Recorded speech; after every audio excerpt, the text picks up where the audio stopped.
having a physical thing like that you can keep and hold and have artwork and it feels more like an item is like really important. I love sometimes just like looking at my collection and looking at the covers, reading the liner note. I can also kind of disconnect as if I'm like reading a book, especially stuff that isn't reissues and is like first editions and stuff. You're really taken, like transported to an era, even like the crackles, and like you can hear the sound, you can hear like the time on it, the age on it, just the feeling that you can't really get with like a clean MP3. So I think it's super important, yeah. Like little time capsules, I see them as, I guess.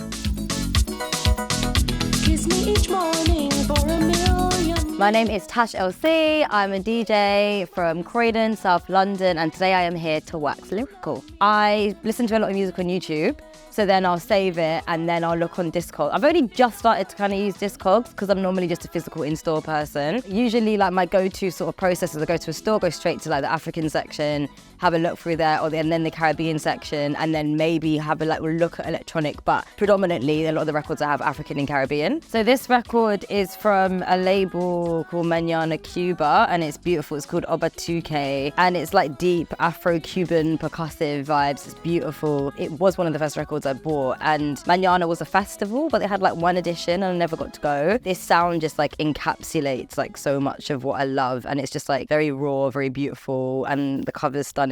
This is like a long time favorite.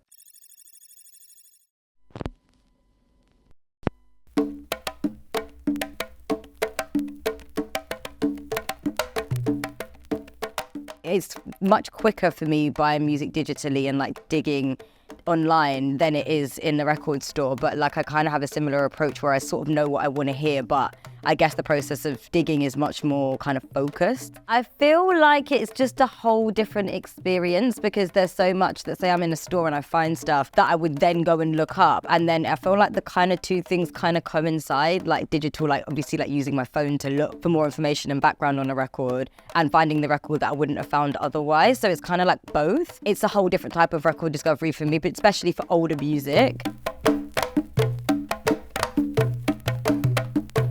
I think in terms of like encapsulating a period in time, it's kind of like key for that. It's like a compilation of Kuduro music from like 2000 to 2011. And not that you can't find this stuff online, because you can, but that specific like era of Kuduro is such a specific sound. Got like some of the most like fundamental like kind of new age Kuduro producers on it, like Mar Fox, Cabo Snoop, DJ Ketchup, Bruno M, Browsilio, ZP, like this type of music as well. Kuduro is very, very hard to find on vinyl. There's like few things like Principe records, but in terms of like this specific era, it's very rare. I love music that doesn't necessarily like exist on vinyl, existing on vinyl.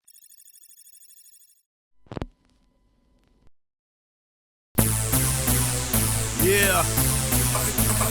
Nova Dica.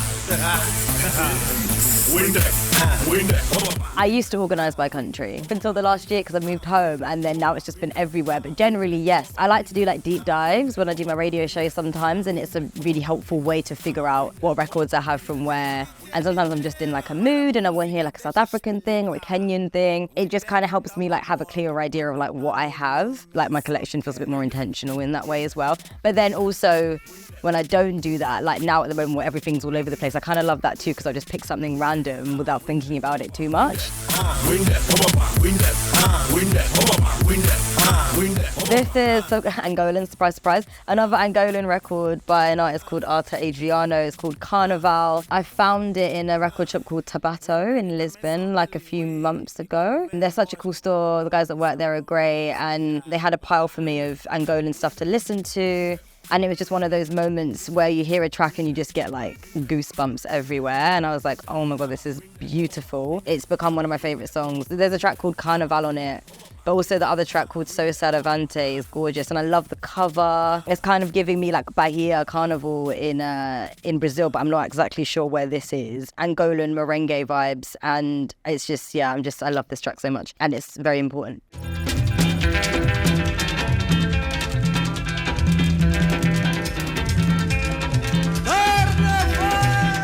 Really important to me to have context. When I'm at my computer, there's normally like something I'm looking up. Specifically with like records and my records, it can often be quite hard to find much information on a lot of the artists. So sometimes I'll research, but I get like to a dead end a lot of the time.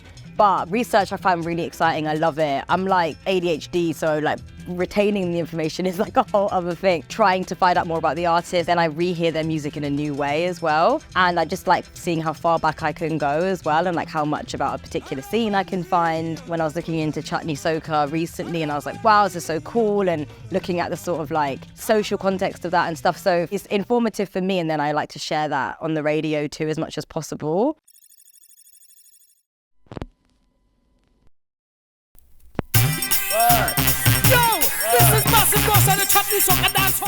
This is another banger, another sick cover as well. It's from Honest John's records. Trinidadian, I believe, soca rhythm. And there's one of the tracks on here by an artist called Mighty Douglas.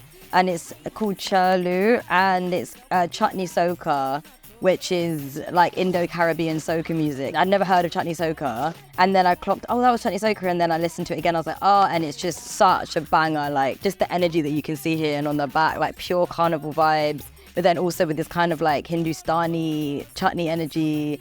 And it's just like, you can't not dance to this. It's so good.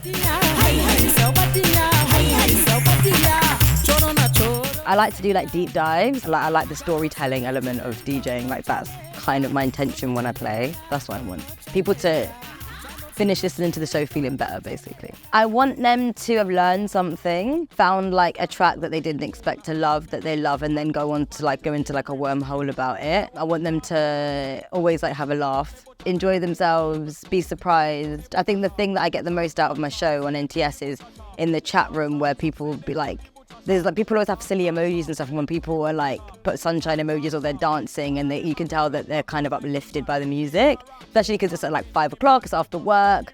For a lot of people, it's like you're tired, and like to be able to give people some energy and play music that makes them feel something, that's what I want.